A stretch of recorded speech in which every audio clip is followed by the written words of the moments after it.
আজকে তৈরি করে দেখাবো বিয়েবাড়ির শাহী মাটন রেজালা। খুবই মজার এই মাটন রেজালার রেসিপিটি, একদম মুখে লেগে থাকার মতো। তাই তো রেসিপিটি আজকে আপনাদের সাথে শেয়ার করছি। আশা করছি রেসিপিটি সবার কাছে খুবই ভালো লাগবে। হাই গাইস, আসসালামু আলাইকুম, welcome back to my channel food quest by রাইন। তো দেখে নেওয়া যাক আমার আজকের এই বিয়েবাড়ির শাহী মাটন রেজালা কীভাবে তৈরি করি। বিয়েবাড়ির শাহী মাটন রেজালাতে যা যা ইউজ করব চলুন এক নজর দেখে নিই।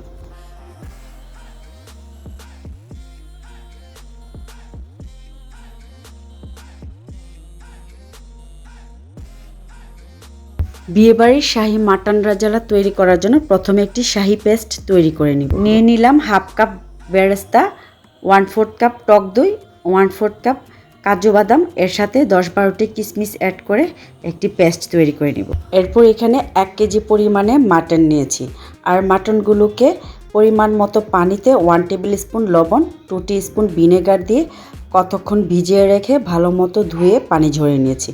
ভিনেগার দিয়ে ধোয়ার কারণ হলো মাটনে একটা এক্সট্রা গন্ধ থাকে, এই গন্ধটার জন্য অনেকে মাটন খেতে পছন্দ করে না, আর এইভাবে ভিনেগার দিয়ে ধুয়ে নিলে মাটনটা খেতে কিছুটা ভালো লাগে আর গন্ধটাও কম লাগে। চেষ্টা করবেন ভিনেগার দিয়ে ধুতে। এখন চলে যাব মূল রান্নায়।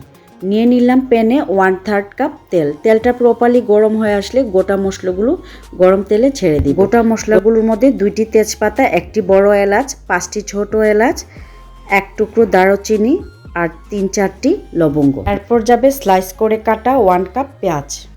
পেঁয়াজটাকে একদম গোল্ডেন করে ভাজতে হবে না। পেঁয়াজটা যখন নাড়তে নাড়তে কিছুটা স্বচ্ছ হয়ে আসবে, ঠিক ওই পর্যায়ে 1 টেবিল স্পুন আদা পেস্ট, 1/2 টেবিল স্পুন রসুন পেস্ট দিয়ে নেড়েচেড়ে ভালো মতো মিশিয়ে নেব।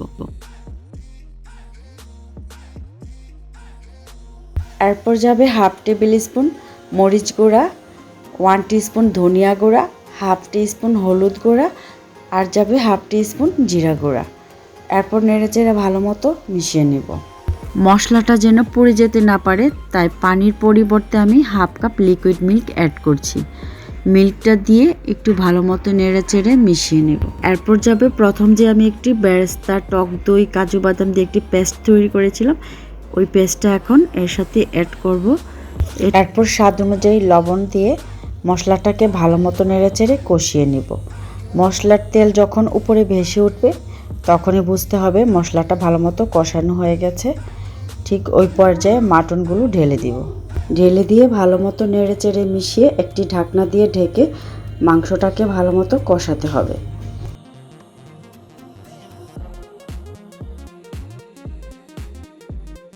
মাংসগুলো যখন কিছুটা কষানো হয়ে যাবে, ঠিক ওই পর্যায়ে ঢাকনা উঠিয়ে 1 টিস্পুন গরম মশলা আর কিছু কাঁচামরিচ দিয়ে আবারও নেড়েচেড়ে মিশিয়ে ঢাকনা দিয়ে ঢেকে সেদ্ধ না হওয়া পর্যন্ত অপেক্ষা করব। ঢাকনা উঠিয়ে দেখি মাংসটার কি অবস্থা। হ্যাঁ, মাংসটা আমার একদম ভালো মতো সেদ্ধ হয়ে গেছে। এখন যে বাকি ইনগ্রিডিয়েন্টসগুলো আছে সেগুলো দিয়ে দিব। একটু নেড়ে নিয়ে 1/2 টিস্পুন জায়ফল জর্তিক গুঁড়া, 1 টেবিল স্পুন ঘি, এরপর যাবে 2 টেবিল স্পুন ক্রিম। হাতের কাছে ক্রিম না থাকলে দুধের স্বর একটি কাঁটা চামচ দিয়ে ঘুটে এরপর এর সাথে অ্যাড করতে পারেন। এরপর লাস্ট ফিনিশিং হবে 1 টিস্পুন কেওড়া জল। কেওড়া জল দিয়ে একটু নেড়েচেড়ে ব্যাস তৈরি হয়ে গেল আমার বিয়েবাড়ির মাটন রেজালা।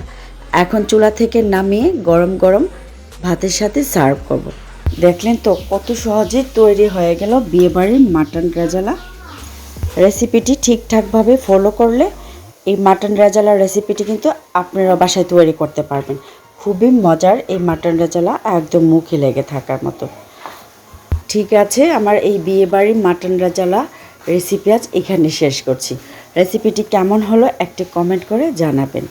আশা করছি রেসিপিটি সবার কাছে খুবই ভালো লেগেছে এবং সহজও লেগেছে, আর এমন ভালো আর সহজ লাগলে আমার সার্থকতা। সো গাইজ, রেসিপিটি ভালো লাগলে একটি লাইক দিতে যেন ভুলবেন না, আর এমন আরও ইন্টারেস্টিং রেসিপিগুলো পেতে চ্যানেলটি সাবস্ক্রাইব করে আমার পাশেই থাকবেন। তো সবাই অনেক অনেক বেশি ভালো থাকবেন, and thank you so much for watching. আল্লাহ হাফিজ।